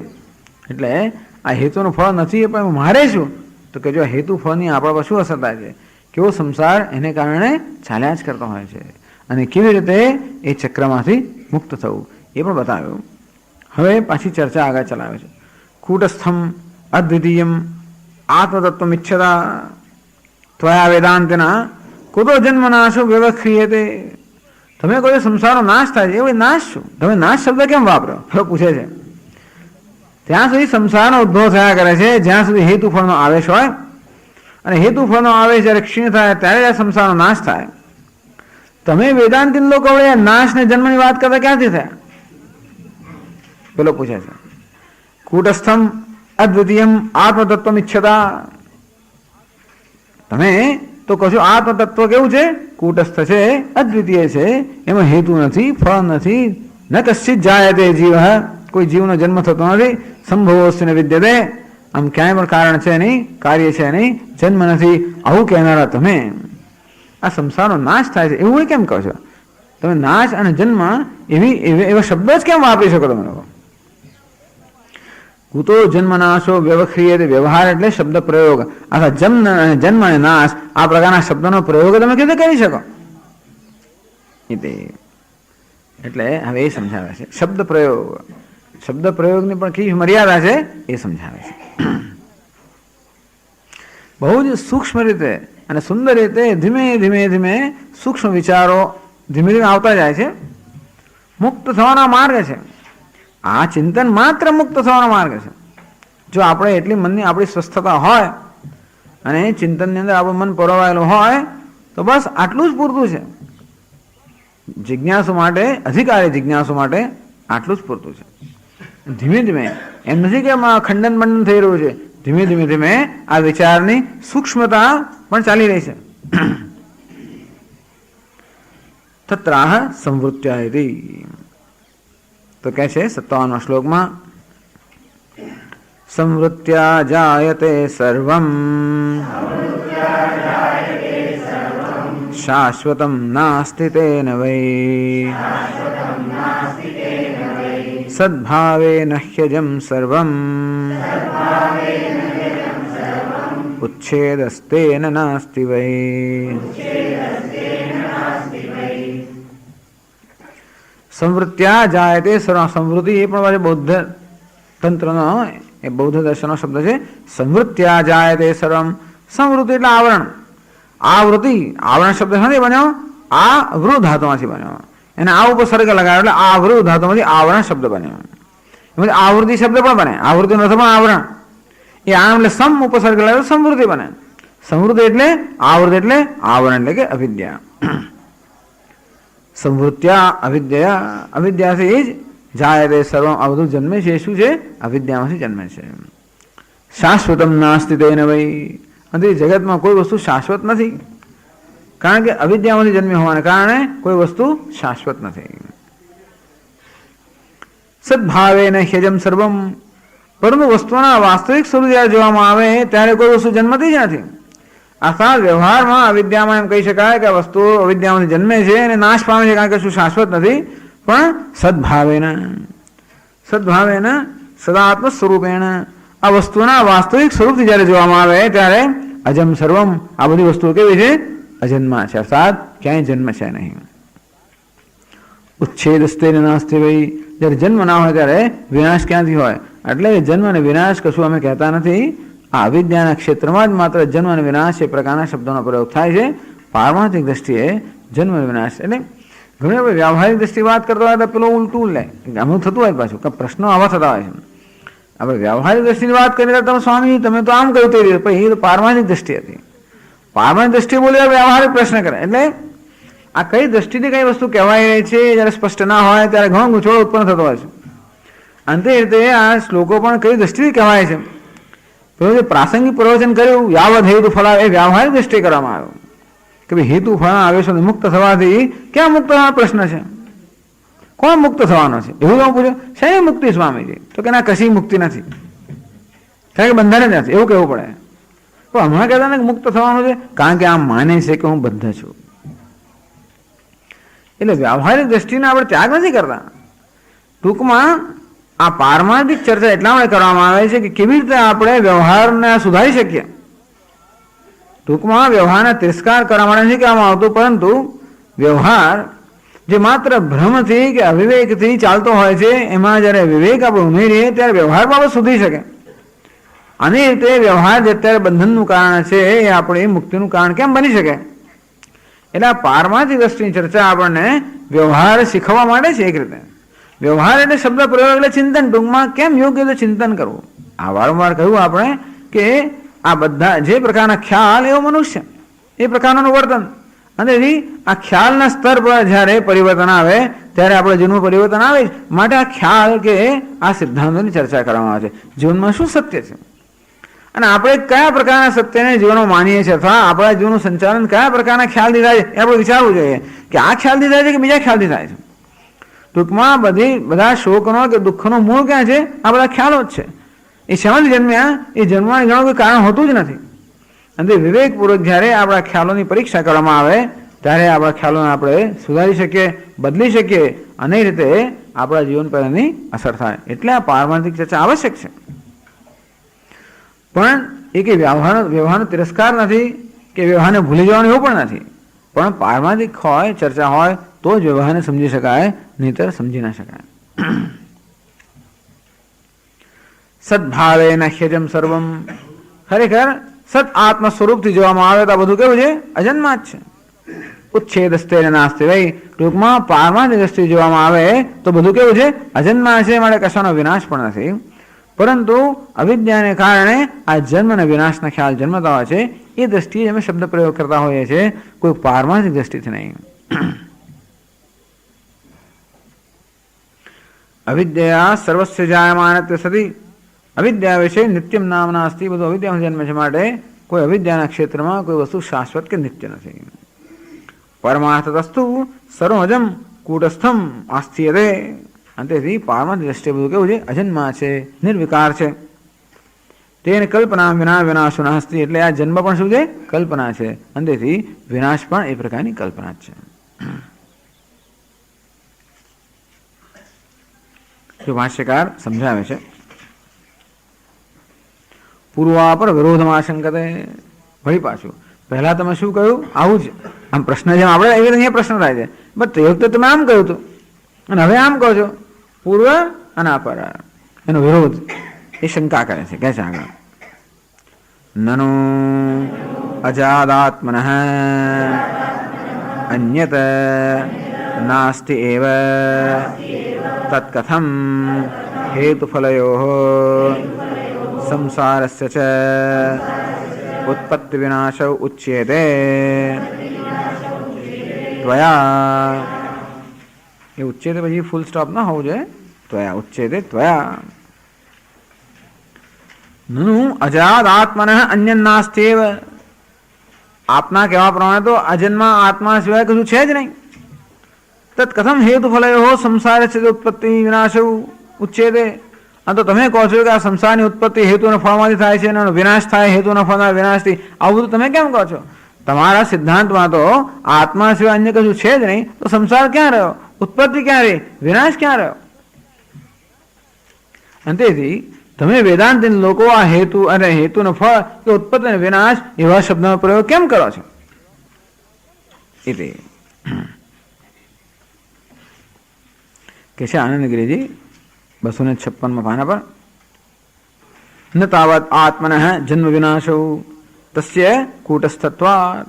આત્માનો જન્મ પણ નથી, વિનાશ પણ નથી, એ કૂટસ્થ છે. એટલા કૂટસ્થ નિર્વિકાર છે. નાપી તતઃ અન્યસ્ય તૌ. તો આત્મા સિવાય બીજી વસ્તુનો કઈ જન્મ વિનાશ છે? તો કે ના. તસ્ય અદ્વિતીય, અન્ય કશું છે જ નહીં. આત્માનો જન્મ અને વિનાશ નહીં, કારણ આત્મા કેવો છે? કૂટસ્થ છે. આત્મા અન્ય કોઈ વસ્તુનો જન્મ વિનાશ નહીં, કારણ કે આત્મા દ્વિતીય છે, અન્ય વસ્તુ જ નથી. અને તેથી જન્મ અને વિનાશને કોઈ અવકાશ જ નથી. તથા ચ હેત્વાદેહે બંધસ્ય જન્મનાશો ન ત્વયા વક્તવ્ય. તથા ચ જન્મ અને વિનાશ એ બધાનો અસંભવ હોવાના કારણે હેત્વાદેહે, હેત્વાદેહ એટલે શું? હેતુ ફળ. હેતુ ફળનો હેત્વાદેહ એટલે કે હેતુ ફલયો બંધસ્ય જન્મનાશો ન ત્વયા વક્તવ્ય. અને તમે લોકો આ હેતુ અને ફળ અને સ્વામી તમે છે ને આવી વાત કરો. રાતે કયું ભજન તમે ગાઓ? આવું કેવું? બપોર વાત કરો છો અને રાતે ભજન ગાઓ છો? એક બાજુ આત્મા અનન્ય છે, કૂટસ્થ વાત કરવા છે, તમે સંસાર અને મુક્તિની વાત કેમ કરો છો? ક્યાં સંસાર ને ક્યાં મુક્તિ? તથા છે એવું હોવાને કારણે હેત્વાદેહ એટલે શું? હેતુ અને ફળનો બંધસ્ય અને બંધનો જન્મનાશો ન ત્વયા વક્તવ્ય. તમે લોકો આ જન્મ સંસારનો જન્મ અને નાશ એ બધી વાત તમે લોકો કેમ કરો છો? અમે કરીએ કારણ અમે તને માનીએ છીએ, हम मानते हैं भगवान खाते हैं. ये मानता है ना बराबर से. मैं जो मानता है એને મળે શું? क्या क्या भगवान भगवान करते हैं, क्या खाना? આ તો ખાલી કેપિલરી એક્શન છે. આ તો શું છે પેલું કેશ આકર્ષણ ને એ બધું જ છે. આમાં વળી ખાવા કોણ ગણે છે? કોણ દૂધ પીએ છે? એટલે જેવો સિદ્ધાંત એવો શબ્દ પ્રયોગ. વૈજ્ઞાનિક ઉઠીને કહે કે મારા ગણેશે દૂધ પીધું વગેરે વગેરે, તો પછી આપણે એને કહે ભાઈ તું શું કોણ? વૈજ્ઞાનિક શું કોણ છું? પ્રશ્ન કરો પણ આપણે. અને તેવી રીતે આ વેદાંતિન છું કોણ છું? તું શેની વાત કરે છે? જન્મ નાશ, હેતુ અને ફળ, એનો ઉત્પત્તિ શું, નાશ શું? ન ત્વયા વક્તવ્ય. આવો શબ્દ પ્રયોગ ક્યાં કરે છે? આવું જયારે ઉચ્ચમાને સમાધાન આવું જયારે કહ્યું એટલે પૂર્વ આપણે જે કહ્યું કે આત્માથી અન્ય કાંઈ નથી, અને હવે જે કહ્યું આ કે હેતુ ફળનો નાશ થવો જોઈએ, આ રીતે થાય, એ બંને વચ્ચે વિરોધ થયો. ઉચ્ચમાને પૂર્વાપરનો વિરોધ થયો માટેનું સમાધાન કરવું પડે. નહીં પછી પૂછવાયેલો પહેલો માણસ કે જા વગરમાં હું તો આ પૂછીશ નહીં, એવું થઈ જાય આપણે. તું નહીં સમજ્યું એવું તો ના, એટલે એવું તો કહીએ આપણે તો સમાધાન ના થાય. આપણે એમ લાગે નહીં સમજો તો બરાબર સમજાવવું જોઈએ. એટલે અત્યારે એવું છે ઉચ્ચમાને સમાધાને મને સમાધાન અર્થ થાય તે આ જરા સૂક્ષ્મ વિષય હોવાના કારણે એને કે જરા એક ચિત્તથી સાંભળ એને કહેવામાં આવે છે. એને કહે છે આગળ ભાષ્યમાં શૃણુ સંવૃત્યા સંવર્ણમ સંવૃતિ અવિદ્યા વિષય લૌકિકો વ્યવહાર તયા સંવૃત્યા જાયતે સર્વમ તેન અવિદ્યા વિષયે શાશ્વતમ નિત્યમ નાસ્તિ વૈ. સંવૃત્યા શબ્દ સમજાવે છે. સંવૃત્યા એટલે કે અવિદ્યા કે છે. સંવૃત્યા સમૃદ્ધિ શબ્દ સમજાવે. સમૃદ્ધિ શબ્દની ત્રીજી વિભક્તિ થઈ સંવૃત્યા. સંવર્ણમ સંવૃતિ. સમૃદ્ધિ સંવર્ણમ એટલે કે આવરણમ. અવિદ્યા વિષય હવે ફૂટનોટ 2 માં સમજાવે છે. અવિદ્યાવાચક સમૃદ્ધિ શબ્દ સમૃદ્ધિ એટલે કે અવિદ્યા. અત્ર તદ વિષય લાક્ષણિક અવગંતવ્ય. અવિદ્યા શબ્દનો અર્થ અવિદ્યા વિષય કર્યો. અવિદ્યા વિષય એટલે અવિદ્યાના ક્ષેત્રમાં રહેલી વસ્તુઓ. સમૃદ્ધિ શબ્દનો અર્થ અવિદ્યા, પણ અહીંયા હવે એનો અર્થ કર્યો વ્યવહાર. અવિદ્યા વિષય લૌકિક વ્યવહાર. સમૃદ્ધિ શબ્દનો અર્થ કર્યો વ્યવહાર. સમૃદ્ધિ શબ્દનો અર્થ અવિદ્યા જ થાય, પણ અવિદ્યામાંથી જન્મેલો વ્યવહાર પણ અવિદ્યા સિવાય ન હોય અને માટે અવિદ્યાનો વિષય છે કે અવિદ્યાના ક્ષેત્રમાં છે. સમૃદ્ધિ શબ્દનો અર્થ કર્યો અવિદ્યાના ક્ષેત્રમાં રહેલો વ્યવહાર. તયા ત્રીજી ભક્તિ તયા સમૃત્યા જાયતે સર્વમ. ટૂંકમાં અવિદ્યાના ક્ષેત્રમાં જ આ બધું જન્મે છે. ત્રીજી ભક્તિ છે ને અવિદ્યામાંથી જન્મે, અવિદ્યા વડે જન્મે છે, એટલે કે અવિદ્યા વડે જે વ્યવહાર થાય છે એનાથી આ સર્વ જન્મે છે. નરુ અવિદ્યા પણ નહીં, અધ્યારોપ પખરો એમાંથી જન્મે છે. જાયતે સર્વમ. સર્વમ તથા છે વ્યવહાર માત્ર જન્માદિ. ટૂંકમાં આજે જન્મ વિનાશ આ બધું છે એનો વ્યવહારથી વધારે કોઈ, એની વ્યવહારથી વધારે કોઈ સત્યતા નથી. અવિદ્યામાંથી જન્મેલો વ્યવહાર એ જ ક્ષેત્રમાં આ જન્મ વિનાશ વગેરેની સત્તા છે. તેના જન્માદે આવિદ્યકવત. તો એટલે શું? અવિદ્યાના ક્ષેત્રમાં કશું નિત્ય નથી એટલે શું? તો કે આગળ અતઃ ઉત્પત્તિ વિનાશ લક્ષણ સંસાર જાયતે ઇતિ ઉચ્યતે. કારણ કે અવિદ્યાના ક્ષેત્રમાં જન્મેલી બધી વસ્તુઓ વિનાશી છે, માટે અવિદ્યાના ક્ષેત્રમાં જન્મ વિનાશ એ પ્રકારના શબ્દ પ્રયોગ થતા હોય છે. અતઃ તેથી ઉત્પત્તિ વિનાશ લક્ષણ અવિદ્યા વિશે નિત્યસ્ય વસ્તુના અભાવે, અવિદ્યાના ક્ષેત્રમાં કોઈ નિત્ય વસ્તુ ન હોવાને કારણે જે કે જન્મે છે એવાનો વિનાશ થાય છે. તેથી ઉત્પત્તિ વિનાશ લક્ષણ સંસાર જાયતે. આ સંસારનું બીજું લક્ષણ ઉત્પત્તિ અને વિનાશ. ઉત્પત્તિ સ્વીકારી એટલે વિનાશ એની સાથે હોવાનો છે. આ બીજું સંસારનું લક્ષણ છે. એ દુઃખનું જ કારણ છે. ઉત્પત્તિ એ દુઃખનું કારણ છે અને વિનાશ પણ દુઃખનું કારણ છે. ક્યારેક ઉત્પત્તિ દુઃખનું કારણ હોય, ક્યારેક વિનાશ દુઃખનું કારણ હોય. ક્યારેક ઉત્પત્તિ થાય તો આનંદ થાય, ત્યારે વિનાશ દુઃખ થાય. ત્યારે ઉત્પત્તિ થાય દુઃખ થાય તો વિનાશ સુખનું કારણ બને. પણ ટૂંકમાં ઉત્પત્તિ અને વિનાશ આ બધા સુખ દુઃખનું કારણ છે. એટલે સંસાર એટલે ઉત્પત્તિ અને વિનાશનો સ્વીકાર કરવો એ જ એને સત્ય માનવું, એટલે સુખ દુઃખ એમાંથી જન્મવાના. ઉત્પત્તિ અને વિનાશ સત્ય માનવાથી સુખ દુઃખ જન્મવાના. ઉત્પત્તિ વિનાશ લક્ષણ સંસાર જાયતે. અને તેથી અમે કહીએ છીએ કે અવિદ્યાના વ્યવહારના ક્ષેત્રમાં ઉત્પત્તિ અને વિનાશનું લક્ષણ છે એવો સંસાર જન્મે છે એવું કહેવાય છે. ઉચ્ચતે વ્યવહાર માત્રમેવ અને ઉચ્ચતે વ્યવહાર માત્રમેવ જન્માદિ. ટૂંકમાં વ્યવહાર એટલે શબ્દ પ્રયોગ. આ પ્રકારના શબ્દ પ્રયોગ વ્યવહારના ક્ષેત્રમાં અવિદ્યાના વિષયમાં કરવામાં આવે છે, કોઈ પારમાર્થિક દ્રષ્ટિથી નહીં. તો પછી આગળ કહે છે પરમાર્થ સદ્ભાવેન તો અજમ સર્વમ આત્મા એવ યસ્માત અતઃ જાત્યાદિ અભાવાત ઉચ્છેદઃ તેન નાસ્તિ વૈ કસ્યચિદ હેતુફલાદેઃ ઇત્યર્થઃ. આનંદગીરીના વ્યવસ્થિત સમજાવે છે. પરમાર્થ સદ્ભાવેન તો અજમ સર્વમ આત્મૈવ. પરમાર્થ સદ્ભાવેન અર્થાત પારમાર્થિક દ્રષ્ટિએ જોવામાં જોઈએ તો આ સર્વ આત્મા જ છે. આત્માનો જ વિલાસ છે, અર્થાત આત્મા જ આ રીતે ભાસી રહ્યો છે. જેમ એક જ અલાત આ રુજુ વક્રાદિ આકારથી ભાસી રહ્યો એમ જ આ આત્મા જ હેતુ અને ફળ સર્વ રીતે ભાસી રહ્યો છે. એ જેમ પેલા અલાતને ઓળખવા ન આવે ત્યાં સુધી આ રુજુ વક્રાદિ આકાર જેમ સત્ય માનવામાં આવે, અને તે રીતે આ હેતુ અને ફળના વાસ્તવિક સ્વરૂપ ન ઓળખવામાં આવે ત્યાં સુધી એને સત્ય માનવામાં આવતો હોય અવિદ્યાને કારણે. પરમાર્થ સદ્ભાવેન તું. પણ હેતુ વસ્તુ શું છે, ફળ વસ્તુ શું છે, ઉત્પત્તિ શું છે, વિનાશ શું છે, આ બધાના જ્યારે વાસ્તવિક સ્વરૂપ વિશે ચિંતન કરવામાં આવે ત્યારે ત્યાં શું રહે છે? આત્મા સિવાય બીજું કંઈ રહેતું જ નથી. પરમાર્થ સદ્ભાવેન, પરમાર્થ આત્મત્વેન, પારમાર્થિક દ્રષ્ટિએ આત્મતત્વ દ્રષ્ટિએ સર્વમ અજમ આત્મૈવ સ્યાત. અને બધું જે છે એક અદ્વિતીય આત્મા છે, એને અન્ય કાંઈ જ નથી. યસ્માત અતઃ એટલે ટૂંકમાં અમે બંને વસ્તુ કહીએ તોય બંને વિરોધ નથી. કહેવાનો ભાવ અર્થ એ છે કે અમે જ્યારે જન્મ અને ઉત્પત્તિ વિનાશની વાત કરીએ અને અમે જ્યારે આત્માની અનન્યતાની વાત કરીએ એ બેમાં વિરોધ નથી. કારણ કે એ બે જુદા જુદા દ્રષ્ટિબિંદુ કહેવાયેલી વસ્તુઓ છે. ઉત્પત્તિ અને વિનાશની જ્યારે વાત થતી હોય ત્યારે વ્યવહારિક દ્રષ્ટિથી કહેવામાં આવતું હોય છે, અને આત્માના અનન્યત્વની વાત થાય ત્યારે પારમાર્થિક દ્રષ્ટિએ કહેવામાં આવતી હોય છે. માટે બેનો વિરોધ નથી. એક જ દ્રષ્ટિબિંદુથી બે વિરુદ્ધ વસ્તુ કહેવામાં આવતો બેનો વિરોધ છે. પણ વિરોધ નથી. અતઃ જાત્યાદિ અભાવાત ઉચ્છેદ તેન નાસ્તિ વૈ કસ્યચિત હેતુ ફલાદઃ ઇત્યર્થ. ટૂંકમાં જન્મ વગેરે ન હોવાના કારણે સંસારનો ઉચ્છેદ પણ નથી પારમાર્થિક દ્રષ્ટિએ, કારણ કે સંસારનો ઉદ્ભવ પણ નથી. તો આ બે વસ્તુ કહી છે વિરુદ્ધ. એક વાર સંસાર છે ને એવું કહ્યું, અને બીજી વાર સંસારના ઉચ્છેદની વાત કરી. એ પરસ્પર કેમ વિરુદ્ધ નથી એ આનંદગીરી સમજાવે છે.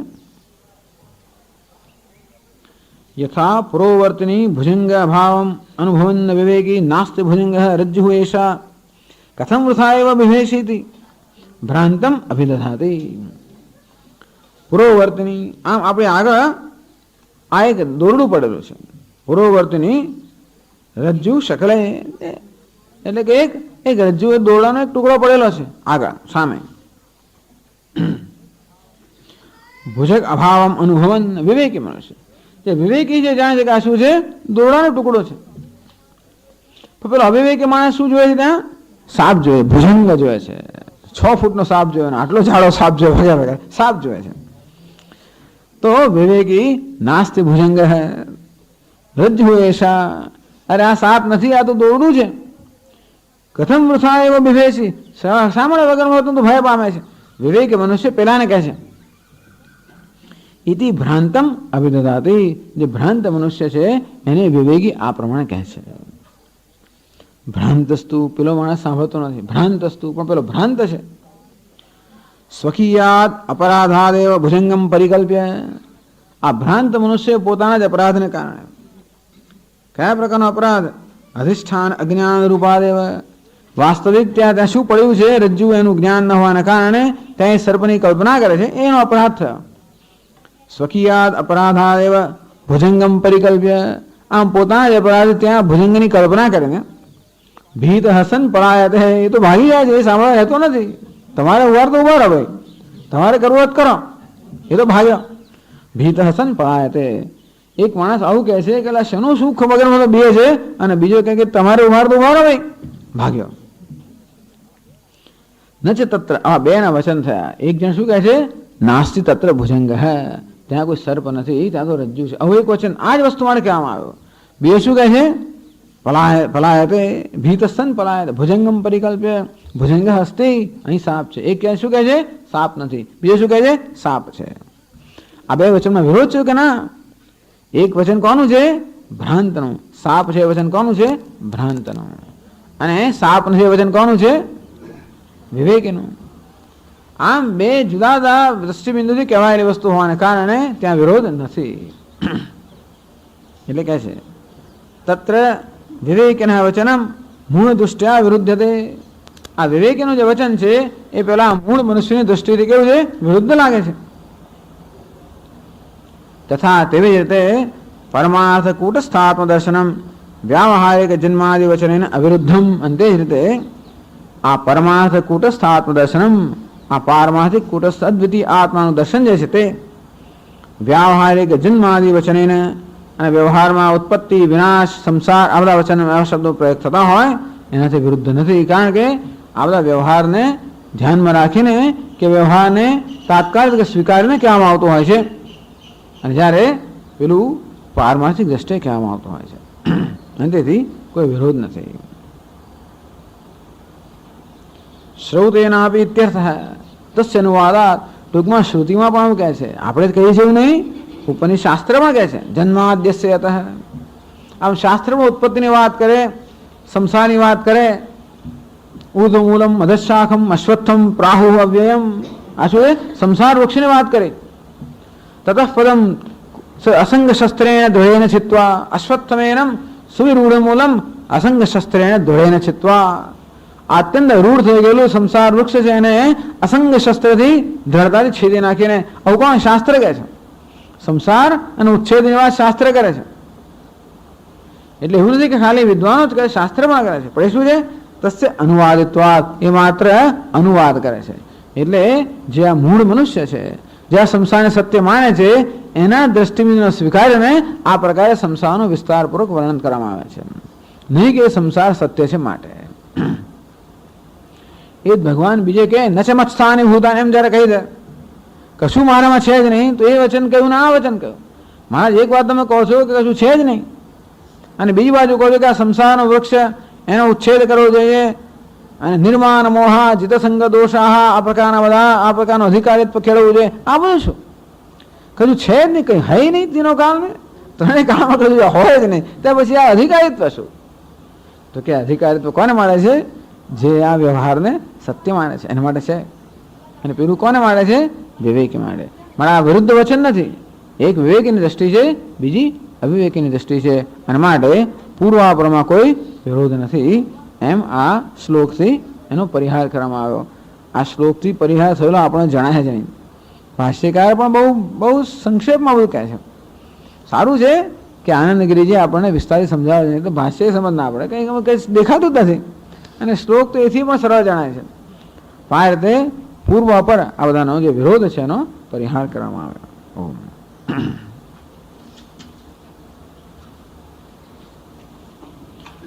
ઓમ પૂર્ણમદઃ પૂર્ણમિદં પૂર્ણાત પૂર્ણમુદચ્યતે પૂર્ણસ્ય પૂર્ણમાદાય પૂર્ણમેવાવશિષ્યતે. ઓમ શાંતિ શાંતિ શાંતિ. શંકરં શંકરાચાર્યં કેશવં બાદરાયણં सूत्रभाष्यकृतौ वन्दे भगवन्तौ पुनः पुनः. ईश्वरो गुरुरात्मेति मूर्तिभेदविभागिने व्योमवद्व्याप्तदेहाय दक्षिणामूर्तये नमः. ॐ शान्तिः शान्तिः शान्तिः. हरि ओम श्री गुरुभ्यो नमः. हरि ओम. प्रतानै स्थिरचरणिकरव्याप्य लोकान् भुक्त्वा भोगांस्तविष्टान् पुनरभिधिषणोत् भासितान् कामजन्यान् पीत्वा सर्वान् विशेषान् स्वपिति मधुरभुक् मायया भोजयन्नः. माया संख्यातुरीयं परममृतमजं ब्रह्म यत्तन्नतोऽस्मि. यो विश्वात्मा विधिज विषयान् प्राश्य भोगान् स्थविष्टान् चान्यान् स्वमतिविभवान् ज्योतिषा स्वेन सूक्ष्मान् सर्वानेतान् पुनरपि शनैः स्वात्मनि स्थापयित्वा हित्वा सर्वान् विशेषान् विगतगुणगणः पात्वसौ नस्तुरीयः. तावद् हेतुफलोद्भवः क्षीणे हेतुफलावेशे नास्ति हेतुफलोद्भवः. જ્યાં સુધી હેતુ અને ફળનો આવેશ છે, આગ્રહ છે, અહમ કરતા મમ ધર્માધર્મૌ તત્ફલમ કાળાંતરે ક્વચિત પ્રાણીનિકાય જાતો ભોક્ષેતિ, કે હું આ કર્મ કરી રહ્યો છું અને કાળાંતરે ભવિષ્યમાં એનું ફળ ભોગવીશ. એ રીતે આ પ્રકારનો જે વ્યવહાર છે, હેતુ ફલયો આવેશ. આમ કહેતો પોતાની રીતે હેતુ માનો કે ફળ માનો, આ સંસારને હેતુ અને ફળ સ્વરૂપ જ માનો, એ સિવાય સંસારનું બીજું કંઈ છે નહીં. આ સંસાર હેતુ ફલાત્મક છે, કાર્યાત્મક છે. આમ કરો તો આમ થાય, અને આ રીતે સંસાર રચાયેલો છે, અને એથી આગળ કોઈ બીજું કોઈ તત્વ નથી. આ પ્રકારનો જેનો આગ્રહ છે. તાવદ હેતુ ફલોદ્ભવ, હેતુ અને ફળનો ઉદ્ભવ થયા જ કરતા હોય છે. યાવદ હેતુ ફલાવેશ સંસારસ તાવદાયત. આ રીતે હેતુ અને ફળનો આગ્રહ જ્યાંથી છે, અર્થાત એ જ સત્ય છે. આગ્રહ ન થાય, આ જ સત્ય છે. અંતેથી આ જ જીવનનો નિયમ છે. અંતેથી હું જે કંઈ કરવું એનું કંઈક ફળ હોય, અને એમાં કંઈક હેતુ હોય. એમ હેતુ અને ફળ એ પ્રકારની જેની દ્રષ્ટિ છે. જીવનની જેની દ્રષ્ટિ માત્ર કાર્ય કારણ રૂપની જ છે. તાવત સંસાર આયત હે, સંસાર દીર્ઘ બનતો જ જાય છે, લંબાતો જ જાય છે. ક્ષીણે હેતુ ફલાવે છે, આ હેતુનો ફળ એનો આગ્રહ દૂર થાય, વિવેકથી દૂર થાય. કે હેતુ અને ફળ પણ એની એક સત્તા છે, પણ કેવી સત્તા છે? વ્યાવહારિક સત્તા છે, એ કોઈ અંતિમ સત્તા નથી. હેતુ અને ફળ એ રીતે જે નો અનુભવ થઈ રહ્યો છે એ વાસ્તવમાં હેતુ અને ફળ એ બંનેથી પર છે. એવું હેતુ અને ફળ, કાર્ય અને કારણ, ધર્મ અને અધર્મ, આ બધાથી પર સૌનું અધિષ્ઠાન રૂપ એ વાસ્તવિક તત્વ છે. હેતુ અને ફળ માત્ર આભાસ અર્થાત મિથ્યા છે, એટલે કે વ્યવહારિક સ્તરની જેની સત્યતા છે એથી કોઈ વધારે સત્યતા નથી. અને આ વ્યવહાર સત્ય છે એવું નથી. આ વ્યવહાર છે કારણ કે વ્યવહારને આધાર આપનાર એના અધિષ્ઠાન રૂપ કંઈક છે, એ સત્ય છે. અને રીતે આ વ્યવહારની સત્યતાનો આગ્રહ કે આ જ સત્ય છે.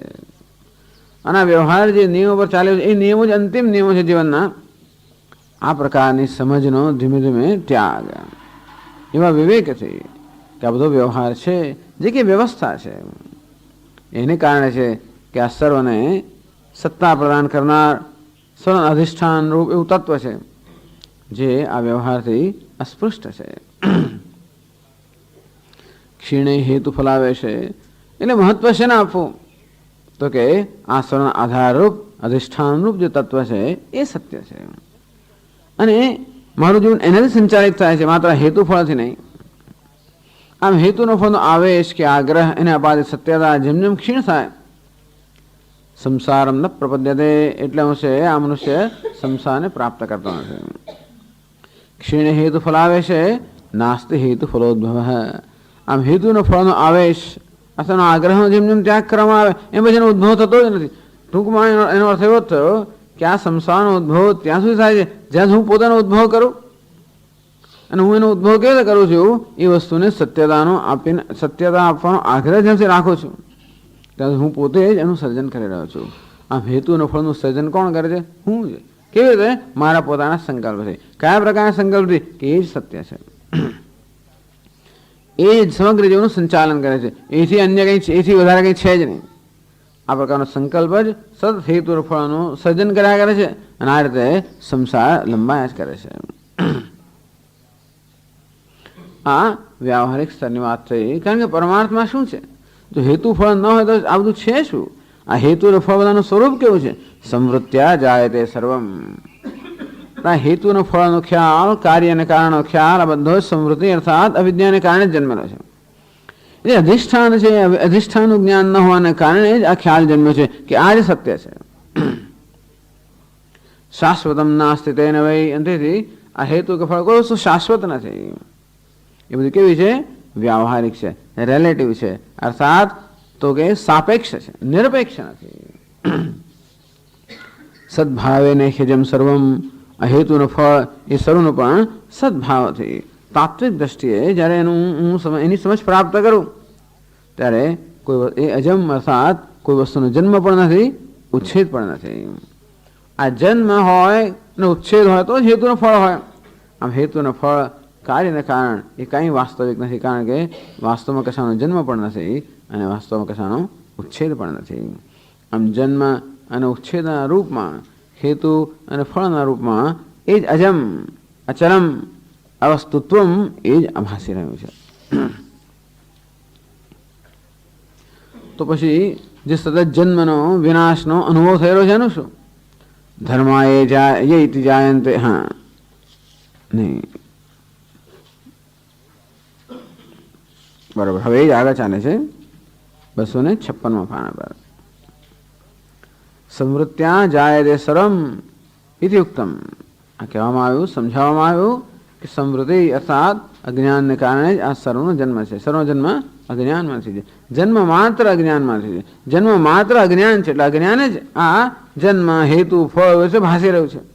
અજ્ઞાન જ આ રીતે ભાસી રહ્યું છે. ટૂંકમાં એ જ ઈશ્વર અજ્ઞાનનો વેશ પહેરીને આ રીતે ભાસી રહ્યો છે. સંવૃત્યા જાયતે સર્વમ ઇતિ ઉક્તમ તદિદાનીમ પ્રપંચયતિ. એ જ વિચાર જે છે એ વિચારને વધારે સમજાવે છે આગળ. ધર્મઃ ઇતિ. કહે છે 58મા શ્લોકમાં, ધર્માય ઇતિ જાયન્તે જાયન્તે તેન તત્વતઃ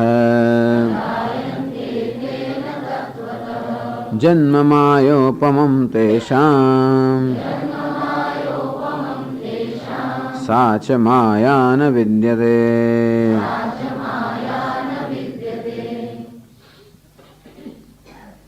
ये धर्माः इति जायन्ते इति एवं प्रकारेण आ રીતે આ ધર્મ અર્થાત આ બધા જીવો અનાત્માઓ આ સમગ્ર જગત આ રીતે જે જન્મે છે કેવી રીતે સમૃત્યા અજ્ઞાનને કારણે જન્મે છે. જાયન્તે તેન તત્વતઃ એ કે વાસ્તવિક રીતે જન્મતા નથી હોતા. ત્યારે જન્મ કેવો છે? જન્મ માયોપમમ તેષામ, એમનો જન્મ કેવો છે? માયોપમમ. માયા એટલે જાદુથી જે વસ્તુનો જન્મ થાય એવું જ આ બધા ધર્મ અર્થાત આ પદાર્થોનો જન્મ છે. પણ માયા તો છે જ ને, સાચ માયા ન વિદ્યતે, અને એ માયા નામની કોઈ વસ્તુ છે જ નહીં. એટલે કે જન્મ નામની કે વિકાર નામની કોઈ વાસ્તવિક એટલે દ્વૈત નામની કોઈ વાસ્તવિક વસ્તુ નથી. ભાષ્યકાર સમજાવે છે, યેપિ આત્માનઃ અન્યે ચ ધર્માઃ જાયન્ત ઇતિ કલ્પ્યન્તે તે ઇતિ એવં પ્રકારાઃ એવં પ્રકારા યથોક્તા સંવૃત્તિઃ निर्दिश्यते इति संवृत्त्या एव धर्माः जायन्ते न ते तत्त्वतः परमार्थतो जायन्ते. ये भी धर्माः, જે કોઈ ધર્મ એમાં બંને આવી ગયો, આત્મા આત્મનઃ અન્યે ચ ધર્માः, આત્મા જીવાત્મા, માની છે કે જીવો પણ જન્મે છે અને બીજા બધા પદાર્થો અનાત્મા પણ જન્મે છે. ઘટાદઃ અનાત્માન, આત્માઓ અને અનાત્માઓ, જીવો અને જડ અને ચેતન જે કંઈ જગતમાં છે એને ધર્મ શબ્દથી કહેવામાં આવ્યું, એ જે કંઈ જન્મી રહ્યું છે. જાયન્તે કલ્પ્યંતે વ્યવખ્રિયંતે, અર્થાત એવી માન્યતા ધરવામાં આવે છે કે આ બધી વસ્તુ જન્મી રહી છે. સમજવું કે જન્મની પાછળ બીજા બધા જ વિકારો આવી ગયા. જન્મ એ તો એક ઉપલક્ષણ છે. જ્યાં જન્મ હોય ત્યાં જ પછી વૃદ્ધિ હોય, ત્યાં જ વિનાશ હોય, ત્યાં જ સુખ દુઃખ હોય, ત્યાં જ આ સંસાર હોય. જન્મ એટલે સંસાર. તો આ બધા ધર્મો અર્થાત જળ અને ચેતનના સર્વ પદાર્થો જે જન્મી રહ્યા છે એવી કલ્પના કરવામાં આવે છે. કલ્પ્યંતે વ્યવખ્રિયંતે, આપણે વ્યવહાર કરીએ આ જન્મ્યું આ મર્યું, તે ઇતિ જાયંતે, આવી રીતે જાય, આવી રીતે જન્મે છે. આવી રીતે કેવી રીતે? ઇતિ ઇતિ એવમ પ્રકારા યથોક્તા સમૃદ્ધિ નિર્દિશ્યતે, આગળ જેનો નિર્દેશ કરવામાં આવે સમૃદ્ધિ, એ સમૃદ્ધિનો નિર્દેશ કરવામાં આવે છે ઇતિ શબ્દથી, એટલે કે આ પ્રકારે, આ રીતે. ઇતિ એવમ પ્રકારા સમૃદ્ધિ, એવમ પ્રકારેણ આ રીતે જન્મે છે. કઈ રીતે? સમૃત્યા જાયંતે, એટલે છે સમૃત્યા એવ ધર્મઃ જાયંતે. આ સમૃદ્ધિને કારણે, અજ્ઞાનને કારણે જ આ જન્મે છે. અર્થાત આ જે જન્મ નામની જે પ્રક્રિયા આપણે જોઈએ છે એ અજ્ઞાનને કારણે જોઈએ છે. અજ્ઞાનને કારણે આ જન્મ મૃત્યુ વગેરે પ્રક્રિયાઓ જે છે એનો અધ્યારોપ થઈ રહ્યો છે, સતત સર્જાઈ રહી છે. આ સર્જન કોને કારણે છે? અજ્ઞાનને કારણે. જેમ અજ્ઞાનને કારણે હું સર્પનું સર્જન કરું છું, અજ્ઞાનને કારણે ઝાંઝવા જળનું સર્જન કરીએ, અજ્ઞાનને કારણે ગંધર્વ નગરનું સર્જન થાય, પછી તો હાથી ઘોડા મહેલ ઘણી બધી વસ્તુનું સર્જન જેમ થયા કરે. તો આજે હાથી ઘોડાઓનું સર્જન થયું દેખાય છે. સંવૃત્યા એવ જાયંતે, અજ્ઞાનને કારણે જન્મે છે. અર્થાત કલ્પ્યંતે, હું કલ્પના કરું છું. જેવી કલ્પના તેવું જગત, તેથી જેવી દ્રષ્ટિ તેવી સૃષ્ટિ. આ બધી દૃષ્ટિ સૃષ્ટિ, દૃષ્ટ સૃષ્ટિવાદ છે. સંવૃત્યા એવ ધર્મઃ જાયંતે નથી તત્વતઃ પરમાર્થતઃ ન જાયંતે, કોઈ પારમાર્થિક રીતે વાસ્તવિક રીતે કશો અજન્મ નામની પ્રક્રિયા નથી. આ પ્રસિદ્ધ અવદ્યોતકત્વ ઇતિ શબ્દ ઇતિ ઇતિ એટલે કોઈ પ્રસિદ્ધ વસ્તુ જે છે એનું અવદ્યોતક છે, અર્થાત એનું સૂચન કરનાર છે. કહ્યું કે પ્રસિદ્ધ શું છે? આગળના શ્લોકમાં જેનો નિર્દેશ કરવામાં આવ્યો સમૃદ્ધિ, એનો નિર્દેશ અહીં થઈ રહ્યો છે. અનંતર પ્રકૃતા સમૃદ્ધિ ઇતિ શબ્દેને ઉક્તા, આગળના શ્લોકમાં સમૃદ્ધિ શબ્દ જે કહેવામાં આવ્યો એનો જે ઉલ્લેખ થયો છે, નિર્દેશ થયો છે. તથા ચ સમૃત્યા એવ તે ધર્મા જાયન્તે ન તેષામ તત્વતઃ જન્મસ્તિ. તેથી આ સર્વ ધર્મો જડ અને ચેતન સમૃદ્ધિ અજ્ઞાનને કારણે જન્મે છે. અજ્ઞાનને કારણે જન્મ એટલે શું? અજ્ઞાન જ જન્મના રૂપમાં ભાસે છે. અજ્ઞાનને કારણે જન્મ વગેરેની કલ્પના થાય છે. ન તેષામ તત્વતઃ જન્મસ્તિ. વાસ્તવ પારમાર્થિક રીતે વાસ્તવિક રીતે એમનો જન્મ નથી. સમૃત્યા વિજન્મ પારમાર્થિકમય વૈદિક. ભલે અજ્ઞાનથી જન્મ થતો હોય પણ જન્મ થયો જ ને. સમૃત્યા જન્મ પારમાર્થિકમ. ભલે અજ્ઞાનથી જે થતું હોય તે પણ થાય છે તો ખરું જ ને. એ સાચું થાય છે. કેમ સાચું નથી થતું? અજ્ઞાન રહેવા માટે સાચું નથી એવું કેમ? તો આગળ છે ભાષ્યકાર કહે છે યત પુનઃ તત્સમૃત્યા જન્મ તેષામ ધર્માણામ યથોક્તાનામ યથા માયા જન્મ તથા તન્માયોપમં પ્રત્યેતવ્યમ. યત પુનઃ અને વળી તત્સમૃત્યા. તદ છે એ સમૃત્યા નથી. તદ અપારમાર્થિકમ. અર્થાત આ બધું જન્મે છે સમૃત્યા જન્મ તેષામ ધર્માણામ. આ બધા ધર્મનો અર્થાત જળ ચેતન પદાર્થનો ધર્મ જન્મ આ સમૃદ્ધિ એટલે કે અજ્ઞાનથી જ છે. યથા માયા જન્મ. જેવી રીતે માયાથી જન્મ માયોપમમ તેષામ. માયોપમ જેમ માયાની જેમ માયાથી જાદુથી જન્મ થાય એમ જ આ બધાનો જન્મ છે. ઇન્દ્રજાલજન્ય હસ્ત્યાદિનામિતિ. ઇન્દ્રજાળ માયા, એ માયાથી હાથી વગરનું સર્જન કરવામાં આવે એ પ્રકારે જ આ બધી વસ્તુનો જન્મ છે.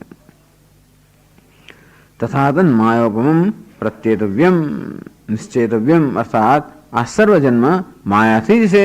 તો જેમ માયાથી કે જાદુથી જન્મ થાય એ રીતે આ જન્મ થયેલો છે એવી જાતનો નિશ્ચય થવો જોઈએ. પ્રત્યેતવ્યમ.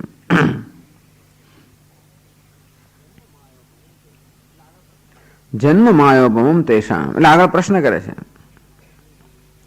માયા નામ વસ્તુ તરહી. ઓહો, તો માયા નામની વસ્તુ છે.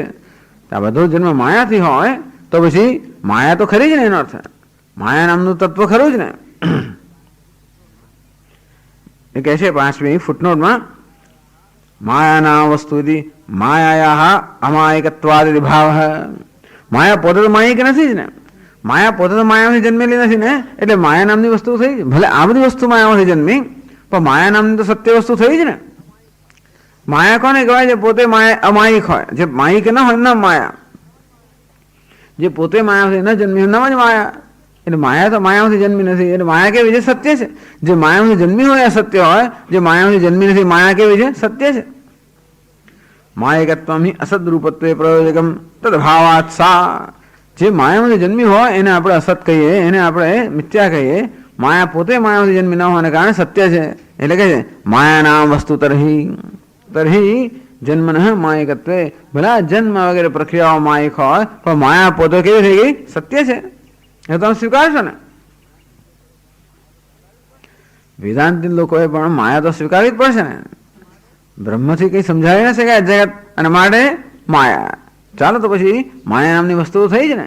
એટલે એક બ્રહ્મ છે અને બીજું માયા નામનું તત્વ છે. એટલે કહે છે નૈવમ સાચ માયા ન વિદ્યતે માયા ઇતિ અવિદ્યમાનસ્ય આખ્યા ઇતિ અભિપ્રાયઃ. સાચ માયા ન વિદ્યતે. એ માયા તો છે જ નહીં. તો માયા ઇતિ અવિદ્યમાનસ્ય આખ્યા. આ માયા એ જે વસ્તુ છે નહીં એનું જ નામ છે. ઇતિ અભિપ્રાયઃ. એટલે જ્યારે આચાર્ય કહે છે સાચ માયા ન વિદ્યતે એનો અર્થ એ કે માયા શેનું નામ છે? જે વાસ્તવમાં છે જ નહીં એનું નામ છે. યામાં એવું સ્વામી રામદેવ સાહેબ સમજાવતા. યામાં સા માયા. જે નથી, માયા એટલે કે નથી. યામાં સા માયા, જે નથી એનું નામ માયા. આમ તો માયા શબ્દ એવી રીતે નથી બનતો. માયા શબ્દ મા ધાતુમાંથી બને છે. માયા એટલે માપવું અથવા જાણવું. મીયતે અનયા ઇતિ માયા, એટલે માયાનો એક અર્થ છે પ્રજ્ઞા, જેનાથી જ્ઞાન થાય છે તો માયા. એટલે માયા એ પ્રકારનું પણ જ્ઞાન ખરું, એ પ્રકારનું જ્ઞાન મિથ્યા જ્ઞાન પણ થઈ શકે, પણ માયા પણ અહીં અર્થ કરે છે માયા જે વાસ્તવમાં છે જ નહીં. કે પેલી પણ માયા નથી. વાસ્તવિક કોને કહેવાય? જેનો બાદ ન થાય ને, એ માયાનો બાદ ન થતો હોત તો મને વાસ્તવિક કહેતા. ભલે માયા પોતે માયામાંથી ન જન્મી, પરંતુ સત્યનો નિર્ણય કરવા માટે શેમાંથી જન્મ્યું નહીં ને, પણ એનો બહાર થાય છે કે નહીં? એ માયામાંથી જન્મેલો હસ્તી જે કે પદાર્થ એ બધાનો બહાર થાય છે, માટે એ પદાર્થ કેવા છે? અસત છે. અને માયાનો પણ બહાર થઈ જાય છે, અને માટે માયા પણ કેવી છે? અસત છે, અવિદ્યમાન છે. એટલે એમ ન માનવું કે આ માયા નામનું હોય પછી કોઈ તત્વ છે. બ્રહ્મ પણ ખરું અને માયા પણ ખરી. માયા નામનું કોઈ તત્વ નથી. તો તમે માયા સ્વીકારો શું કામ? માયાનું કોઈ તત્વ નથી. પણ આ બધું જે ભાષી રહ્યું છે, જે નથી છતાં પણ ભાષી રહ્યું છે, એ વસ્તુને સમજવા માટે જ આ માયા એ નામના સિદ્ધાંતની વાત કરવામાં આવે છે. બાકી જે છે એ બ્રહ્મ છે. એટલે જો હંમેશા ભાસતું હોત, બધાને ભાસતું હોત તો જુદી વાત છે. એવું તો નથી. બધાને સાપ દેખાતો તો આપણે માનીએ કે વિચારો અવિદ્યા નામની કોઈ વસ્તુ છે અને મને એને સાપનું સર્જન કર્યું. એવું તો છે નહીં. એવો કયો કેટલા છે એને સાપ દેખાતો જ નથી. એ કે ક્યાં છે સાપ? અને તે રીતે જેવું કોઈ આત્મા સિવાય અન્ય કંઈ દેખાતું જ ના હોય, અને તો માયાનું અસ્તિત્વ કોઈ પણ પ્રકારનું હોત તો કોઈ પણ માયાનો બાધ ન કરી શકત. જ્ઞાની પુરુષો માયાનો સંપૂર્ણ બાધ કરી શકે છે. મનસ્પંદનનો સંપૂર્ણ બાધ થઈને એકમાત્ર આત્મ તત્વના જ દર્શન કરતા હોય, એનો અર્થ એ થયો કે માયાનું કોઈ પણ અસ્તિત્વ નથી. અને જ્યાં માયાનું અસ્તિત્વ છે એ વસ્તુની કોઈ સત્યતા નથી. અને તેથી સાચ માયા વિદ્યતે, એ માયાનું કોઈ અસ્તિત્વ નથી. કઈ દ્રષ્ટિએ? પારમાર્થિક દ્રષ્ટિએ. પારમાર્થિક દ્રષ્ટિએ અર્થાત એ જ દ્રષ્ટિ છે, એ સિવાય બીજી કોઈ દ્રષ્ટિ પણ નથી. તો આપણે વ્યવહારિક અને પારમાર્થિક એમ કહીએ, બાકી એક જ દ્રષ્ટિ છે, સત્યની જ દ્રષ્ટિ છે. એ વ્યવહારિક દ્રષ્ટિ છે તો અજ્ઞાનનું જન્મી હોવાને કારણે એની કોઈ દ્રષ્ટિ કહેવાય નહીં. છતાં પણ કારણ કે વ્યવહારનો સતત અનુભવ કરી રહ્યા છે, માટે કહીએ કે પારમાર્થિક દ્રષ્ટિએ ત્રણેય કામ, એનું નામ જ અધ્યારોપ, જે ત્રણેય કાળમાં છે જ નહીં. ક્યાં? અધિષ્ઠાનમાં ત્રણેય કાળમાં જેનું અસ્તિત્વ નથી, એનું નામ જ અધ્યારોપ. અર્થાત એ ત્રણેય કાળની અંદર સર્પમાં જેનું અસ્તિત્વ નથી, એનું નામ જ એટલે એનું રજ્જુ, જેમાં સર્પનું ત્રણેય કાળમાં અસ્તિત્વ નથી.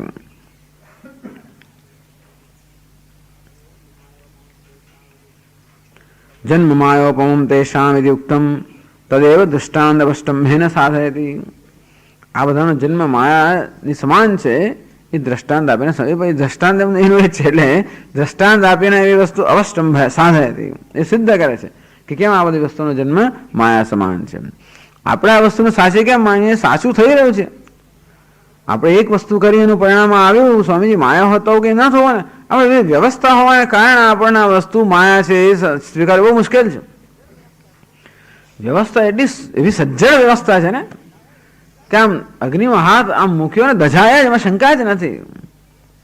તડકામાં ચાલે માથું દુખવાનું જ, કાકડી ખાધી એટલે ફલાણું થવાનું જ. આ બધી માયા એટલે આ વ્યવસ્થા છે, એવી વ્યવસ્થા છે. નદીમાં નાયા એટલે શરદી થઈ ગઈ, બહાર બેઠા એટલે પગ દુખ્યા વગેરે વગેરે. આજે આ બધી વસ્તુ વ્યવસ્થિત થતી હોય છે, અને તેથી એ માયા છે કેમ કહેવાય સ્વામીજી?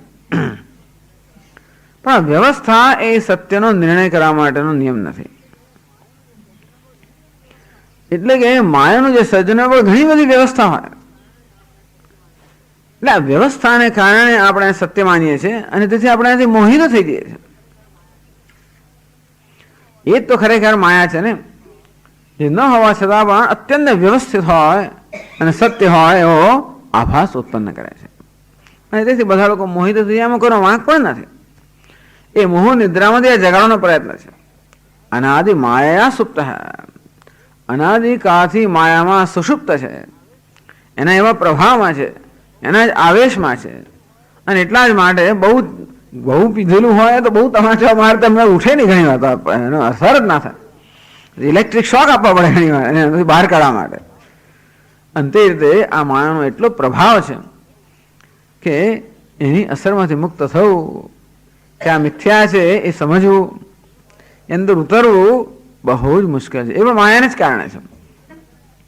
એક તો માયા વસ્તુને ઉત્પન્ન કરે છે, એમાં પછી સત્ય બુદ્ધિ ઉત્પન્ન કરે છે, આ માયાનું કાર્ય પૂરેપૂરું છે. તો એટલા માટે આ બધી વ્યવસ્થા હોય વસ્તુ એટલે કાર્ય કારણ, એટલે જ કહ્યું કે આ કાર્ય કારણનો આગ્રહ છોડી દો. એટલે કાર્ય કારણ જ્યાં છે તે સત્ય છે. આપણે કોણ સત્ય કહીએ? કાર્ય કારણના નિયમથી જે વસ્તુ બંધાયેલી હોય કે કાર્ય કારણના નિયમનું જે પાલન કરતી હોય એ વસ્તુ સત્ય છે. તો કે આ કાર્ય કારણનો ખ્યાલ જ છે નહીં, એ જ મિથ્યા છે. એટલે કાર્ય કારણનો ખ્યાલ જ મિથ્યા છે.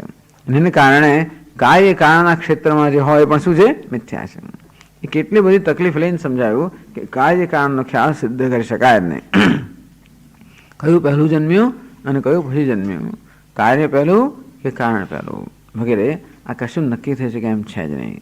અને એટલા માટે આને કારણે આ થયું, પેલાને કારણે પેલું થયું, આમાંથી આવો કોઈ નિર્ણય થઈ શકતો નથી. એ તો આપણો આગ્રહ જ છે કે આવું છે જ કાર્ય કારણ, એટલામાં દેખાય છે. આપણે શું દેખાય છે? જેનો આગ્રહ રાખીએ વસ્તુ દેખાય છે. એમાં આપણો અનુભવ છે ને. એકવાર આગ્રહ રાખું કે આમ જ છે તો એવું દેખાય જ મને અંદર. અને આગ્રહ બદલાઈ જાય વળી કશું થયું ને તો પછી ના દેખાય, એવું પણ થતું હોય છે. જે વસ્તુ એકમાં દેખાતી હોય અને મને સુખ દુઃખ આપતી હોય, વળી કંઈક રીતે આગ્રહ બદલાઈ ગયો પછી જતું રહ્યું, ક્યાંય ખબર પણ ના પડે ક્યાં જતો રહ્યો, ક્યાંથી આવ્યું એ ખબર ના પડી અને ક્યાં જતો રહ્યું એ પણ ખબર ના પડી. પણ હવે જોઈએ છે કે આપણો આગ્રહ તો કેવું દેખાય, આ પછી તો આમ છે બધું એવું જ દેખાય. અને આપણો આગ્રહ બદલાઈ જાય તો વળી પાછું એવું જ દેખાય. અને તેથી આ જે દેખાય છે એ છે માટે દેખાય છે, અથવા તો આપણો આગ્રહ છે માટે દેખાય છે. આપણો આગ્રહ જ દેખાય છે. અને તેથી આ કાર્ય કારણના સંસ્કાર એટલા દ્રઢ છે એ જ આપણને દેખાય ચારે બાજુએ કે કાર્ય કારણ જ દેખાય છે. એટલા માટે કહ્યું કે આગ્રહના આવેશમાંથી મુક્ત થવાની જરૂર છે. આ એક બૌદ્ધિક આવેશ છે. જાત જાતના આવેશ હોય પણ આ કાર્ય કારણને સત્યતા આપવી કયો આવેશ છે? બુદ્ધિમાંનો આવેશ છે. અને તેથી આપણા બધા ખ્યાલ આ આવેશથી સંચાલિત થતા હોય છે. અને આપણું જીવન એટલે કહું કે કાર્ય કારણ પર દરેક જિજ્ઞાસુએ વિચાર કરવો જોઈએ, ઊંડો વિચાર કરવો જોઈએ અને સમજવું જોઈએ કે કાર્ય કારણ એ કોઈ સત્ય વસ્તુ નથી. એ તો માત્ર બુદ્ધિમાં રહેલો એક આગ્રહ પેટર્ન, એક બુદ્ધિની એક વિચારની આખી પેટર્ન, એક વિચારની પદ્ધતિ બુદ્ધિમાં બરોબર દ્રઢ થઈ ગઈ છે. અને તેથી હંમેશા એવી રીતે જ વિચાર કરે. જેમ પેલું યંત્ર આમ જેવું પેલું સ્વિચ દબાવે તો પંખો આમ જ ફરે, પેલું જ ના ફરે. અંતે તે વસ્તુઓ બને એટલે બુદ્ધિ અમુક જ રીતે અર્થઘટન કરે, કારણ કે એ પ્રકારના અર્થઘટનની પદ્ધતિ આ બુદ્ધિમાં બરોબર દ્રઢ થઈ ગઈ છે. એને હલાવવાનો પ્રયત્ન, આમાં સંસાર એને હલાવવાનો પ્રયત્ન કરે છે સખત. જન્મ માયોપમમ તેષામ સાચ માયા ન વિદ્યતે. એ દ્રષ્ટાંતનો આશ્રય લઈને એ સમજાવે છે, સિદ્ધ કરે છે કે કેમ આ બધું માયા સમાન છે. કહ્યું કે વ્યવસ્થા દેખાય છે, મારે માયા કેમ કહેવાય તો એ સમજાવે છે 59મા શ્લોકમાં. યથા માયા મયાદ બીજાત જાયતે તન્મયોંકુરઃ નાસૌ નિત્યો ન ચોચ્છેદી તદ્વદ્ધર્મેષુ યોજના.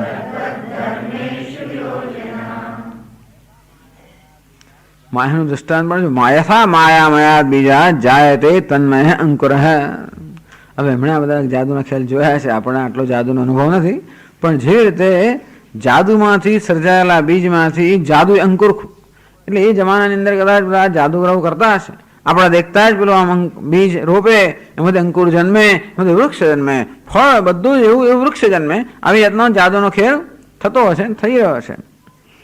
તો જેવી રીતે માયામય જે બીજ છે એમાંથી જે અંકુર ફૂટે છે પણ કેવો છે?